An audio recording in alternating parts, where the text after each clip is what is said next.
Tadi banyak kata penting, poin penting yang bisa kita ingat dan kita akan buka sesi pertanyaan. Mohon pertanyaannya sesuai dengan tema. Saya izin bertanya satu pertanyaan kepada Gus Baha dan Prof. Quraisy. Jadi belakangan ini terdapat beberapa tulisan opini dan penelitian yang menyebutkan bahwa di Indonesia ini mengalami krisis keteladanan dan menurunnya moral yang disebabkan oleh media sosial, diantaranya konten pornografi, kekerasan, dan budaya viral. Nah, dalam permasalahan ini, pendidikan agama Islam sering disebut memiliki peranan yang besar sebagai benteng moral. Akan tetapi, di lapangan kami menemukan bahwa pendidikan agama Islam ini tidak menyentuh aspek afektif, dia hanya sampai di tahap kognisi dan kognitif.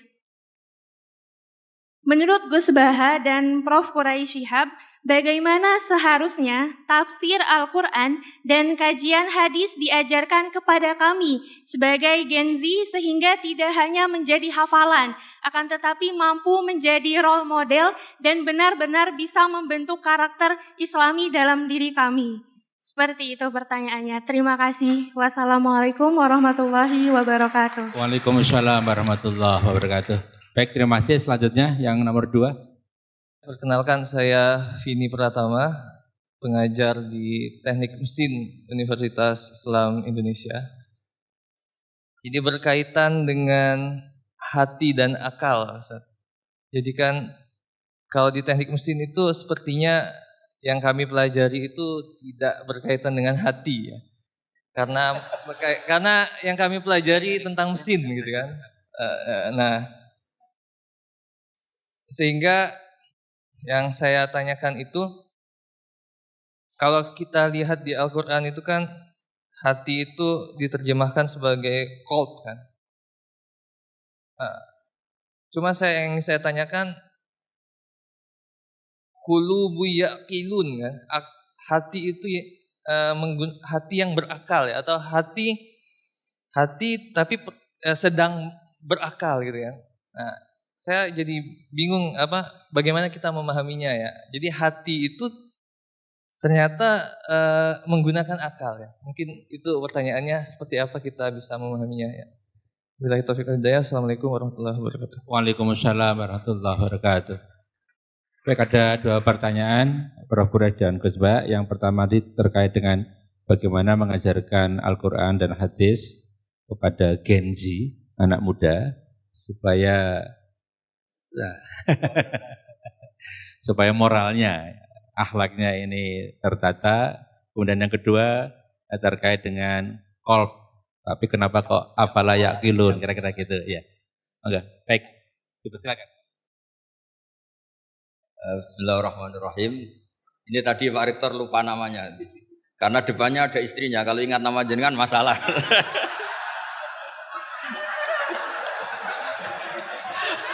Bener-bener sangat Indonesia, suami-suami takut istri. Lo kemarin inget loh ya, saksinya banyak. Acara kemarin inget ya? Inget ya? Sekarang alhamdulillah lupa. Ya bagus. Begini ya, kalau ada hal-hal yang mubah, yang enggak maksiat lah. Kok kamu senang tuh nikmati betul. Karena orang tuh sampai cari kesenangan lewat maksiat tuh karena enggak bisa nikmati sesuatu yang dibolehkan Allah. Jadi penting menikmati yang dibolehkan Allah itu penting. Saya dulu itu ya janggal melihat bapak, apalagi Mbah Mun guru saya itu sering guyon, sering ceria, kadang semalaman tuh gejol-gejolkan sama teman-temannya. Terus beliau cerita, banyak orang yang malam ini berjuang untuk tidak dugem, tidak maksiat. Itu kalau berjuang sendiri berat. Kalau asik jagongan, makan-makan, masak-masak, itu terus asik. Sebab itu di antara konsep Quran itu kul bi fadlillah wa bi rahmati fa bidzalika falyafrahu. Orang itu harus asik dengan hal-hal yang dibolehkan Allah.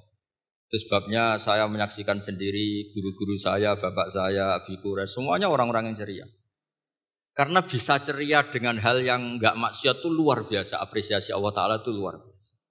Sampai Imam Ka'bi dalam usul fikih ngendikan, mubah dikatakan mubah itu keliru katanya. Mubah itu wajib. Karena itsma min mubahin illa wa yatahaqqaqu bihi tarku haramim ma.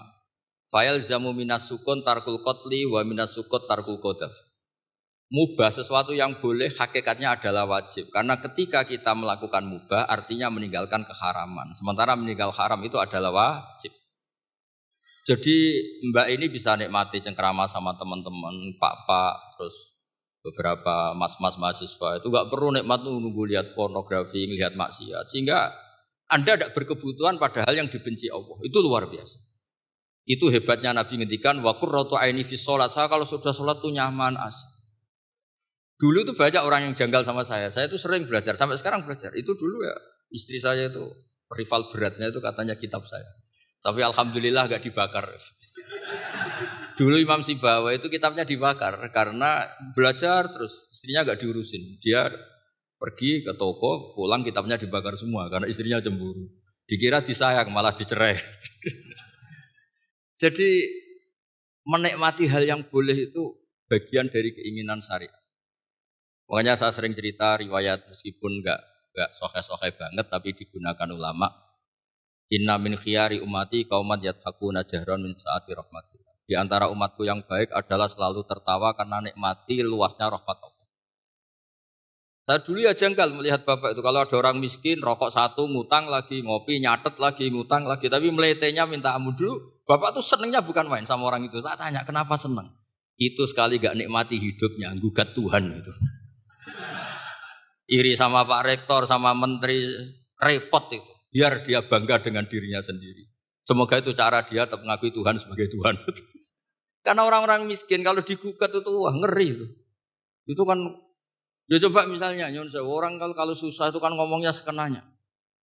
Wah enak kiai itu gini, dapat uang, dapat penghormatan, saya dapat apa? Tapi berkahnya dia nikmati ngopi, rokok, utang itu dia bingung-bingungnya sendiri, punya dunia sendiri malah selesai. Makanya Imam Malik ketika digugat banyak dakhum ba masona biar sudah asal gak maksiat biarin. Imam Malik itu pernah ada perempuan agak suka musik. Terus Imam Malik itu bilang, kamu gak boleh gini-gini. Imam Malik, agama itu tidak milik kamu. Laisa ilaika, wilayah itu tidak wilayah kamu. Imam Malik bingung kan. Jadi kita mohon semohon-mohonnya. Makanya Nabi ngintikan wa qurratu aini bis shalah. Supaya kenikmatan yang boleh itu benar-benar mencukupkan kita untuk tidak berkebutuhan maksiat. Tentu kita tetap manusia, makhluk khata' wan nisyan. Makanya ulama-ulama dulu tuh kalau naik gunung atau sendiri ngendikan gini, ainal muluk fi yadillah. Enaknya apa jadi raja dibanding kenikmatan saya yang sekarang munajat sama Allah. Itu solusi yang paling real. Karena kalau kita pakai solusi itu haram, itu apa nanti dianggap ketinggalan zaman. Pokoknya repot lah. Makanya itu hebatnya Allah Ta'ala ketika ngendikan tentang makanan kulu wasrobu. Ketika cerita buah-buahan mata allakum wali an'amikum. Kamu nikmati. Supaya diharapkan dari menikmati yang boleh itu kemudian kita tidak berkebutuhan mendapat nikmat lewat apa? Masih. Ya saya kira dulu.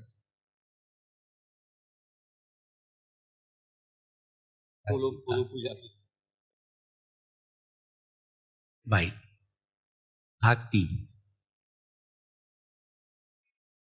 Sepanjang ingatan saya, ada beberapa kata yang digunakan oleh Al-Quran untuk menunjuk hati.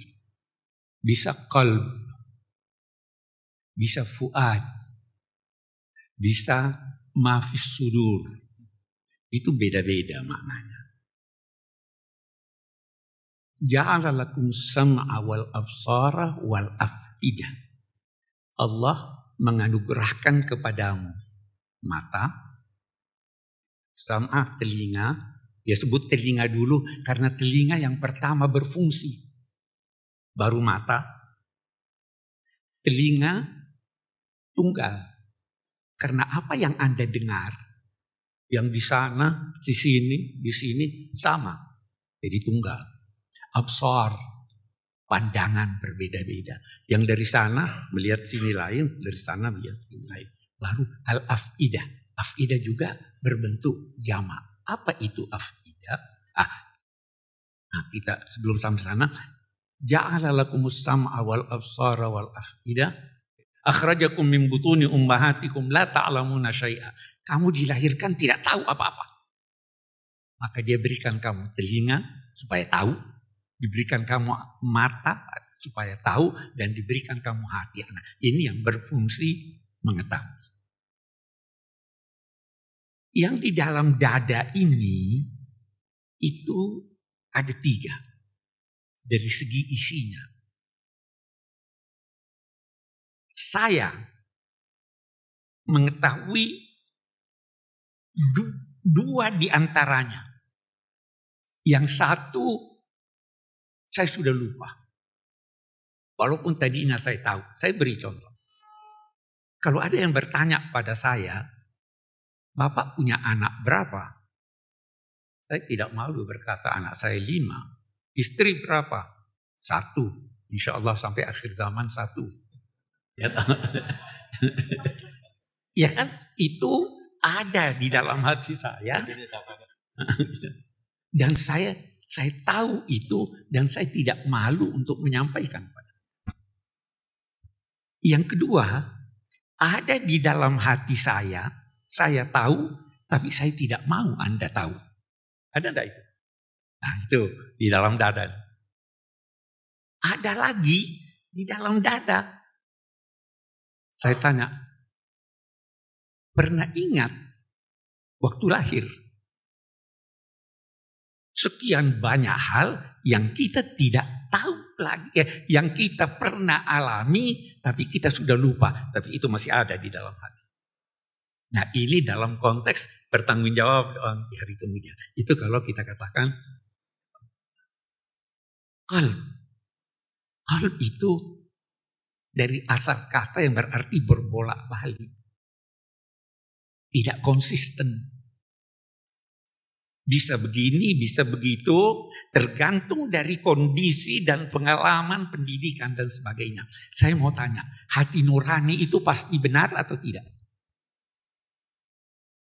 Banyak orang bilang, oh itu sesuai hati nurani. Hati nurani itu dibentuk oleh pendidikan, dibentuk oleh pengalaman.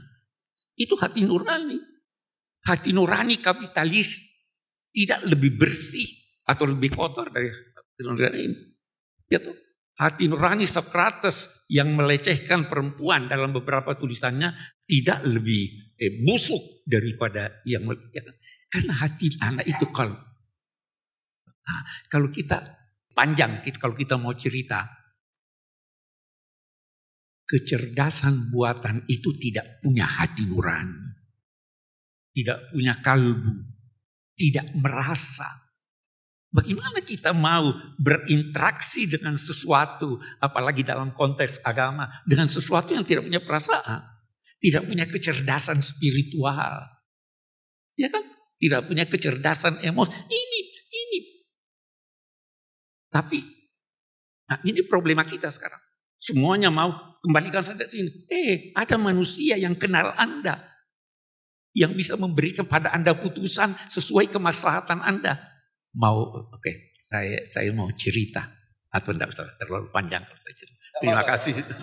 Kenapa Pak? Jadi, Masih lama. Oke, saya harap bisa dipahami maksud saya. Ada seorang penguasa di bulan Ramadan, di siang hari, campur dengan istrinya.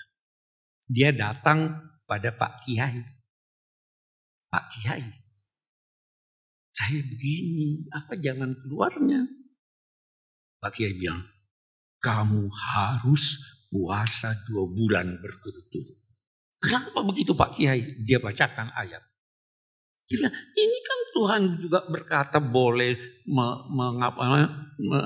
memberi makan 60 orang atau memerdekakan budak. Dia bilang, kalau saya putuskan buat kamu memerdekakan budak, tiap hari kamu mau melanggar. Karena punya ini. Jadi jawaban itu disesuaikan. Anda harus kenal siapa yang bertanya.